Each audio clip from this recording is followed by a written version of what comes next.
Mummy जी, चाय ले लीजिए। अरे कलमुही, तेरे हाथों से तो चाय पीते हुए भी डर लगता है, कहीं इससे तेरा रंग मुझ पर ना चढ़ जाए। अगर इन्हें इतनी ही शर्म होती तो मेरे इतने हैंडसम भाई को इस तरह फंसाती नहीं। बानी और शिवम की लव मैरिज हुई है। बानी के ससुराल में उसकी ननद और सास हैं, जिन्हें अपने गोरे रंग पर बहुत गुरूर होता है, जिस वजह से वो बानी को सिर्फ उसके सांवले रंग की वजह से नापसंद करती है और हमेशा उसे ताने सुनाती रहती हैं। बानी उनकी सभी जली कटी बातें सुनकर चुपचाप वहां से चली जाती है। तुम माँ और छोटी को कुछ बोलती क्यों नहीं? मम्मी जी बड़ी हैं, हर छुटकी ना समझ, इस तरह उन्हें उल्टा जवाब देना सही नहीं। मेरी जिम्मेदारी उनकी सेवा करना है, जो मैं पूरे दिल से हमेशा करती रहूंगी। ऐसा बोलकर बानी रसोई में जाकर रात के खाने की तैयारी करने लगती है। रात को खाना खाते हुए बानी की सास उसे कहती है, कल मैंने अपनी फ्रेंड्स के साथ किटी पार्टी रखी है, समय से सारा खाना बना देना और अपना मनहूस चेहरा लेकर ज्यादा उनके सामने मत आना, समझी? माँ, बानी आप दोनों की कितनी परवाह करती है, फिर भी आप उससे इतना बुरा व्यवहार क्यों करती हैं? अरे एक तो लव मैरिज करके इस कलमुही को हमारे सर पर लाकर बिठा दिया और अब हम इसे कुछ बोल भी नहीं सकते क्या?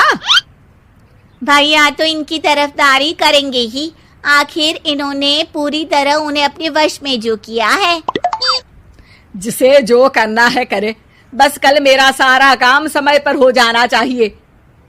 इस पर सब खाना खाकर सोने चले जाते हैं और अगले दिन बानी जल्दी उठकर सास की किटी पार्टी के लिए तैयारियां शुरू कर देती है, जिस पर पार्टी शुरू होने के बाद सास की सहेलियां कहती हैं, अरे वाह री, तेरी बहू ने तो बड़े स्वादिष्ट समोसे बनाए हैं। हाँ भाई, रंग कैसा भी हो, खाना बनाने में बिल्कुल अन्नपूर्णा है। अरे इसकी भी क्या बात करनी, मेरी बेटी से मिलो, इसकी सुंदरता के आगे तो उर्वशी रंभा भी फेल है। उर्वशी रंभा को तो फेल कर देगी, पर क्या अन्नपूर्णा बन पाएगी? अरे इसे काम करने की क्या जरूरत, उसके लिए बानी है तो, और मैं तो इसकी शादी भी किसी नौकर चाकर वाले घर में ही करूंगी। बानी वापस रसोई में चली जाती है और किटी पार्टी चलती रहती है। उसी रात को बानी की सास गुस्से में चिल्लाते हुए अपने कमरे से बाहर निकल कर आती है।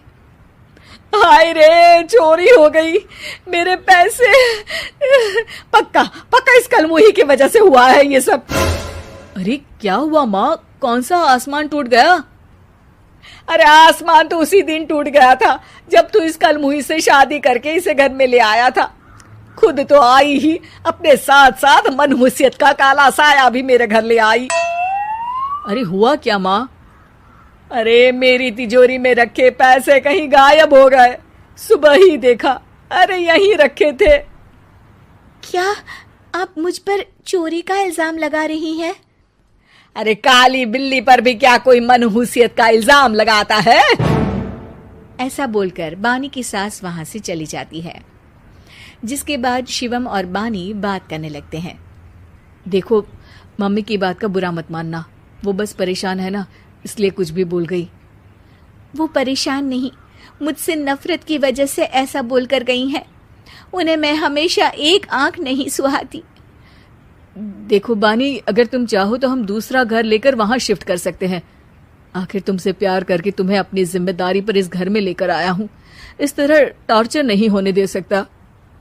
अगर आप साथ हैं तो मुझे किसी चीज की टेंशन नहीं, और आखिर वो हमारी बुजुर्ग हैं, हम उन्हें और छुटकी को इस तरह अकेले छोड़कर कैसे जा सकते हैं?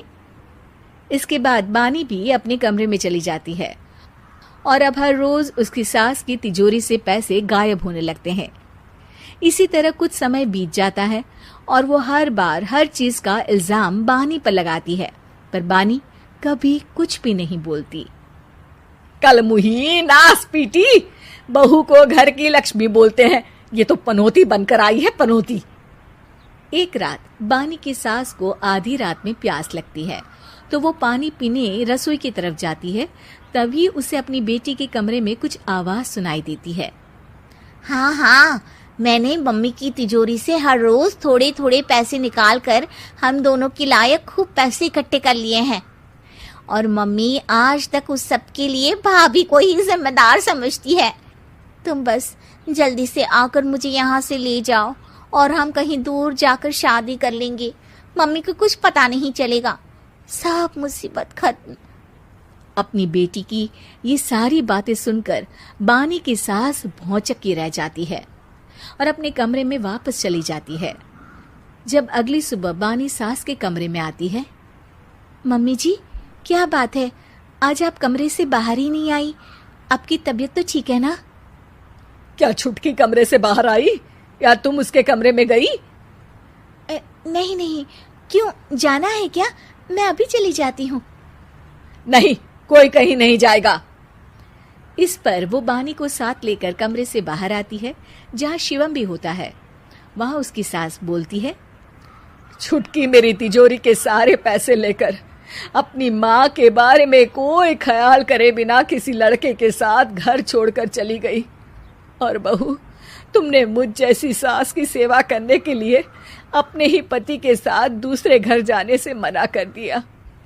मैंने हमेशा तुम्हारा रंग देखा अच्छा ही नहीं, जो मेरी सबसे बड़ी गलती है। मुझे माफ कर दे बेटा। और इसके बाद बानी की सास कभी अपनी बहू की तारीफ करते थकी नहीं।